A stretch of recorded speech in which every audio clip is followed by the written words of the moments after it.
Hello दोस्तों, सभी भाइयों को राम राम सीताराम। आज बालकांड दोहा 28 पढ़ेंगे।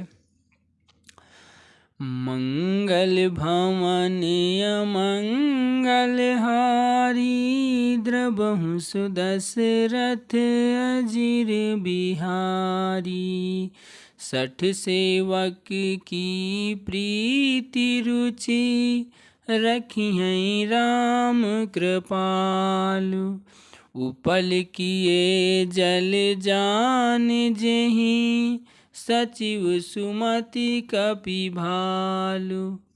तथापि कृपालु श्री रामचंद्र जी मुझ दुष्ट सेवक की प्रीति और रुचि को अवश्य रखेंगे, जिन्होंने पत्थरों को जहाज और बंदर भालुओं को बुद्धिमान मंत्री बना लिया। हूँ कहावत सब कहत, राम सहत उपहास। साहिब सीतानाथ सो, सेवक तुलसीदास। सब लोग मुझे श्री रामचंद्र जी का सेवक कहते हैं और मैं भी बिना लज्जा संकोच के कहलाता हूँ। कहने वालों का विरोध नहीं करता। कृपालु श्री राम जी इस निंदा को सहते हैं कि श्री सीतानाथ जी जैसे स्वामी का तुलसीदास सा सेवक है। अति बड़ी मोरी ढिठाई खोरी, सुनि अघनर कहूँ नाक सकोरी। समुझि सहम मोहि अप डर अपने, सो सुधि राम कीन्ही नहीं सपने। यह मेरी बहुत बड़ी ढिठाई और दोष है। मेरे पापों को सुनकर नरक ने भी नाक सिकोड़ ली है, अर्थात नरक ने में भी मेरे लिए ठौर नहीं है। यह समझकर मुझे अपने ही कल्पित डर से डर हो रहा है, किंतु भगवान श्री रामचंद्र जी ने तो स्वप्न में भी इस पर मेरी इस ढिठाई और दोष पर ध्यान नहीं दिया।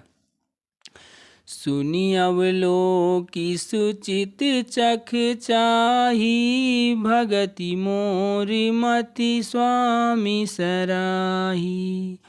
कहत नसाई होई हियनी की, रीझत राम जान जन जी की। वरम मेरे प्रभु श्री रामचंद्र जी तो इस बात को सुनकर, देखकर और अपने सुरुचि रूप चक्षु से निरीक्षण कर मेरी भक्ति और बुद्धि की उल्टे सराहना की, क्योंकि कहने में चाहे बिगड़ जाए, अर्थात मैं चाहे अपने आप को भगवान का सेवक कहलाता रहूं, परंतु हृदय में अच्छापन होना चाहिए। हृदय में तो अच्छे अपने को उनका सेवक बनने योग्य नहीं मानकर पापी और दीन ही मानता हूँ, यह अच्छापन है। श्री राम जी भी दास के हृदय की अच्छी स्थिति जानकर रीझ जाते हैं। रहती न प्रभु चित चूक किए की, करत सुरत सय बार हिये की। जेहि अग बधेउ व्याध जिमि बाली, फिर सुकंठ सोई कीन्ही कुचाली। प्रभु के चित्त में अपने भक्तों की हुई भूल चूक याद नहीं रहती, वे उसे भी भूल जाते हैं और उनके हृदय की अच्छाई नीकी को 100 बार याद करते रहते हैं। जिस पाप के कारण उन्होंने बाली को व्याध की तरह मारा था, वैसी ही कुचाल फिर सुग्रीव ने चली। सोई करतूति विभीषण केरी, सपने हूँ सो न राम ही हेरी।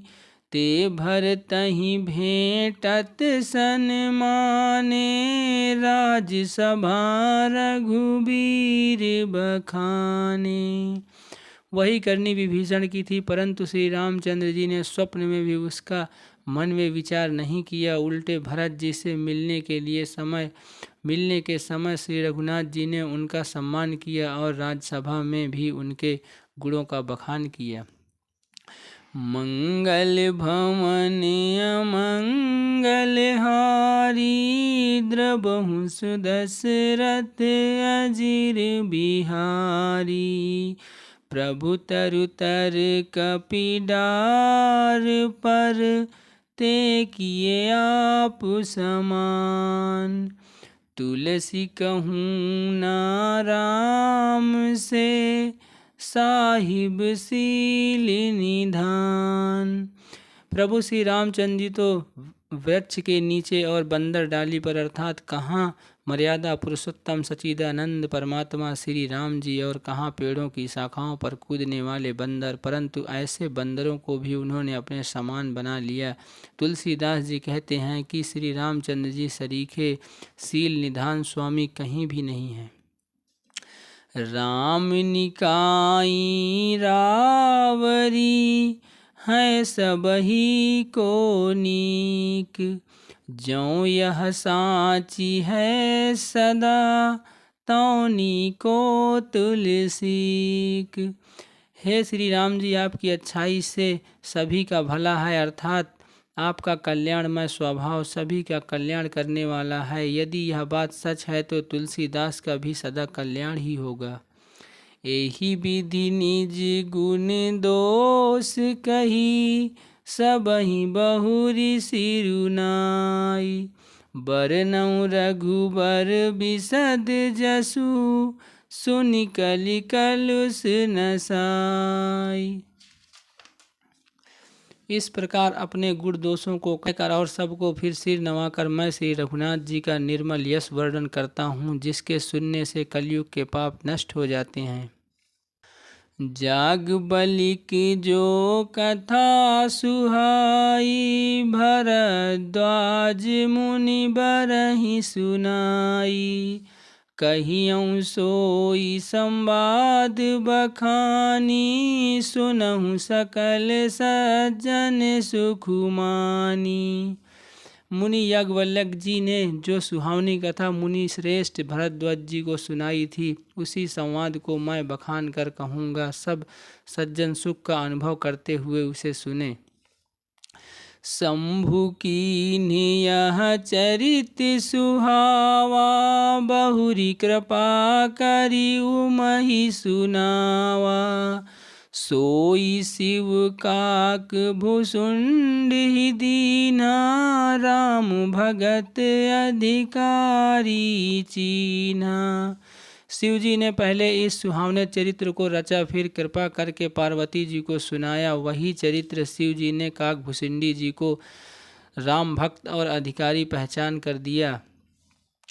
तेहि सन जाग बलिक पुनि पावा, तिन पुनि भरद्वाज प्रति गावा, ते श्रोता बक्ता समशीला, समदर्शी जानहि हरि लीला।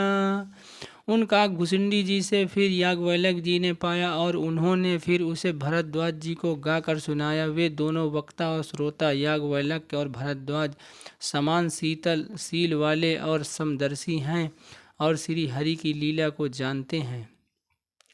जानहि तीनि काल निज ज्ञाना, करतल गत आमलक समाना, और जे हरि भगत सुजाना, कहीं सुनहि समुझहि विधि नाना। वे अपने ज्ञान से तीनों कालों की बातों को हथेली पर रखे हुए आंवले के समान प्रत्यक्ष जानते हैं, और भी जो सुजान भगवान की लीलाओं को रहस्य जानने वाले हरि भक्त हैं, वे इस चरित्र को नाना प्रकार से कहते सुनते और समझते हैं। मंगल भवन अमंगल हारी, द्रवहु सुदशरथ अजिर बिहारी।